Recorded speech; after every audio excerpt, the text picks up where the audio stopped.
You mentioned there about some of the prices that people need to pay in order to be who they are. The cost of entry, price of doing business, to be a person that other people admire. What do you wish more people knew about the price of success? Is it worth it? Is it worth it? It's a tough question, and only 1% can answer that. So people don't like to experience failure. But, for example, failure is part payment towards success. So the price of success is always paid in full and in advance. Muhammed Ali said, I hated every moment in the gym, but I did it so I could live the rest of my life like a champion. But don't you believe that brainwash stuff? You've been watching me train, you watch me dance, and it looked better than I did 10 years ago. Right. I want to train 20 rounds today. They won't let me. You gotta set the example. This is another obstacle. This obstacle cannot define me. It's not gonna cripple me. It's not gonna be responsible for me stepping away for the game that I love. I'm gonna step away on my own terms.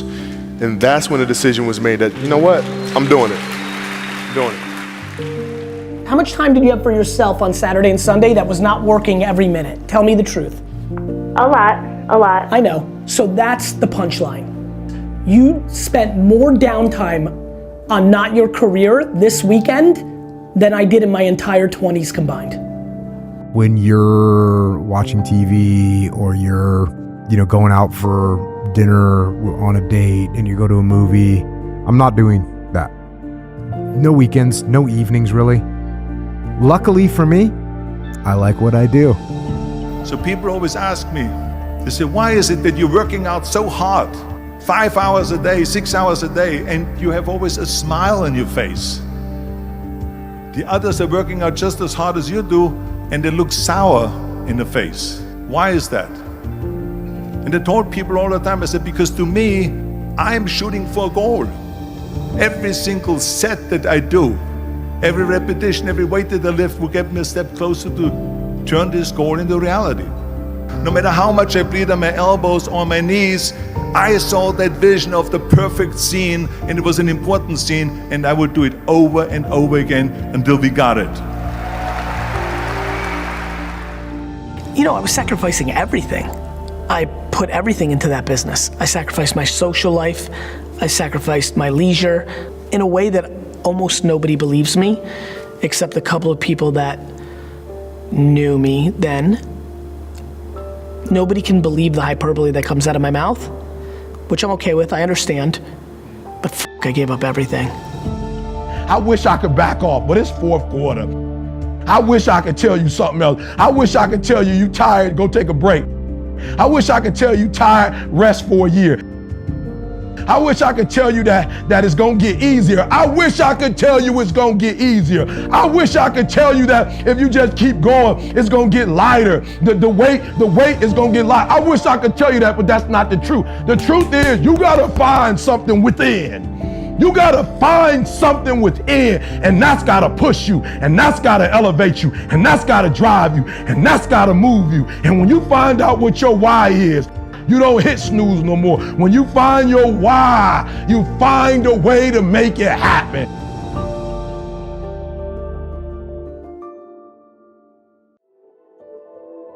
And I'm gonna tell you two versions of my life so far, both equally true. This is an attempt to be real for a second with each other. Well, here's the first version.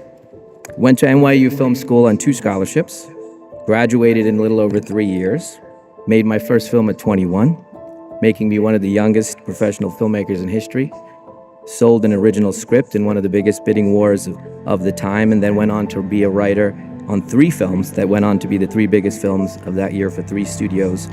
Wrote and directed nonstop from then till now, culminating at over $3 billion in the theaters, most of which came from original movies out of my head. Word for word, I could argue that I am the highest paid writer in the world. My films have opened #1 in every country in the world countless times. I have never had a job other than a filmmaker.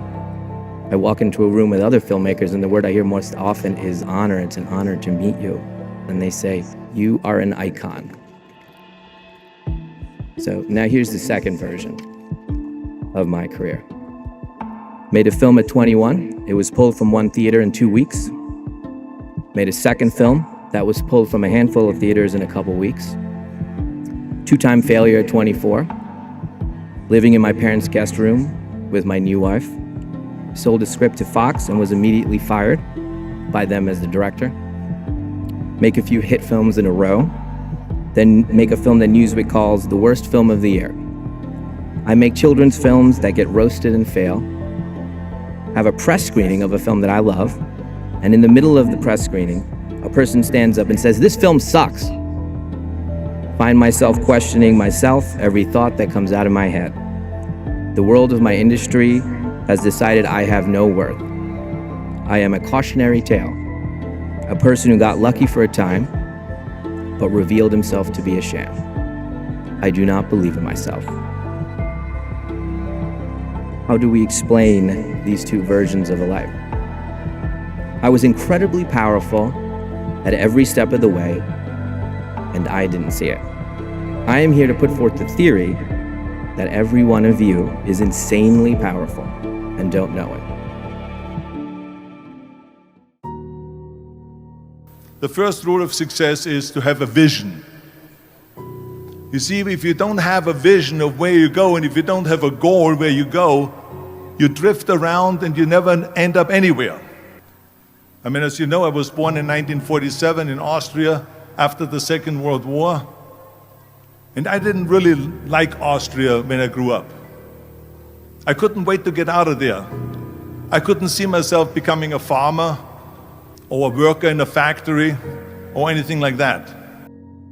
Even though my parents wanted me to stay there and have a normal life. But that was their vision, not mine. My vision was totally different. I felt that I was born for something special, for something unique, for something big. One day after school, I walked by a store in Graz, and it was the only store that really sold kind of American stuff. So I went inside and I looked around and I looked at this stuff, and then I saw a magazine. I saw a bodybuilding magazine that had Reg Park on the cover. And on the cover it said, how Reg Park, Mr. Universe, became the Hercules star. So I bought the magazine, I took it home and I read it over and over from the front page to the back. It had everything in there, how he trained in a factory town, how he worked out every day for 3-4 hours and became the strongest man of Europe, and how he won Mr. Europe, Mr. Great Britain, and then eventually Mr. Universe. I read that and I said to myself, wow, this is the blueprint for my life. This is exactly what I want to do. I want to become a bodybuilding champion just like Reg Park. I want to get into movies just like Reg Park. And I want to make millions of dollars and be rich and famous just like Reg Park.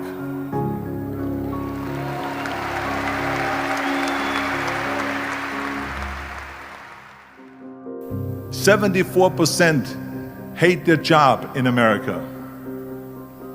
Now, there is not much different when you come to Europe. The majority of people don't like what they're doing because they're really not doing it because they didn't have a goal and they followed this goal.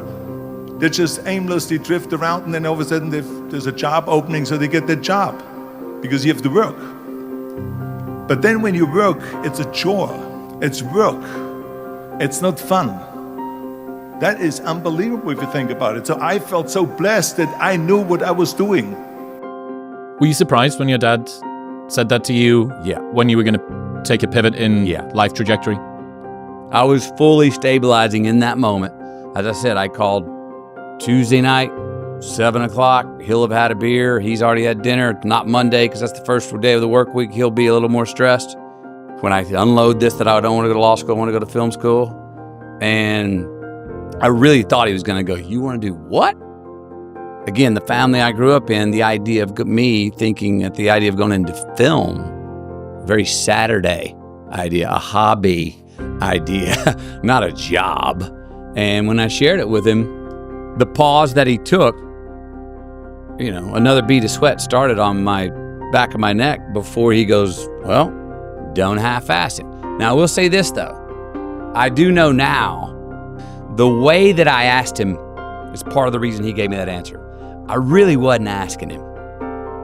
I called him and said, Dad, I don't want to go to law school anymore. I want to go to film school. I didn't go, I'm not sure about law school. If I'd have stuttered into that, I think he would have, again, heard me half-assing what I wanted and gone. In the process of being told to not half-ass it, you didn't half-ass it.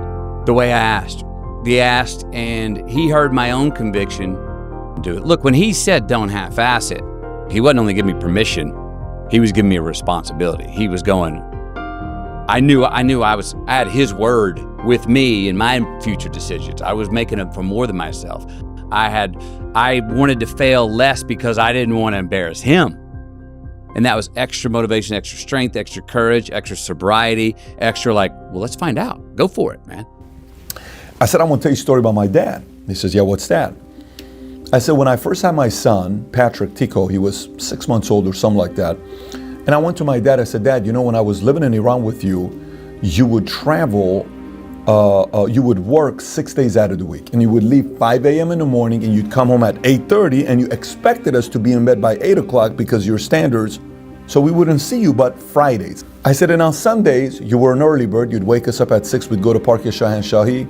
Then we'd go to church, a Syrian church. Then we'd go to grandma's house, eat her food. Then we'd come back home. You'd take a 2-hour nap. You'd listen to your music with the headphones. Then he would come back, have dinner, watch a movie, and then we'd go to sleep, right? I said, when I calculate the days you spend with us in 10 years, it's 52 days a year, times 10, 520 days, out of 3,650 days. You had 3,650 days in 10 years, but you only saw us 520 days. Did it bother you? Do you ever regret that as a father? No hesitation. He says, no regrets. I said, Dad, don't tell me this because you're protecting your ego. Do you feel like you regret any of it? Like you wish you would have worked less to spend more time with us? He says, 0. He says, what is my job as a father? Isn't my job as a father to teach you and raise you to be strong so you can be independent without having to rely on anybody else? Meaning you can stand on your own 2 feet and you can go out there and take your own family and take care of it. Isn't that the job of a father? Yes. How are you doing? I said, I'm independent. He said, then I did my job right.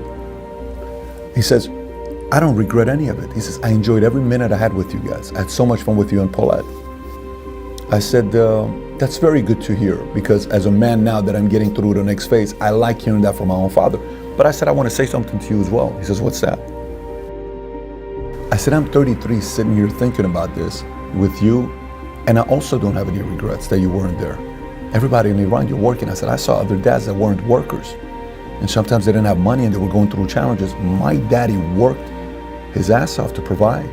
How lucky I am to have a father that provided for me. I said, I wanted you to know from me that I also have no guilt for you.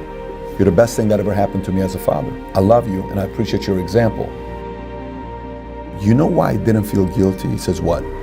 He says, if you're away from your family or you're at a bar getting drunk, you're a bad dad if you're doing that because you don't have moral authority. Why would you not spend time with your kids over drinking and going to a bar? Why would you not want to be there instead of going and hanging out and just doing other kind of stuff?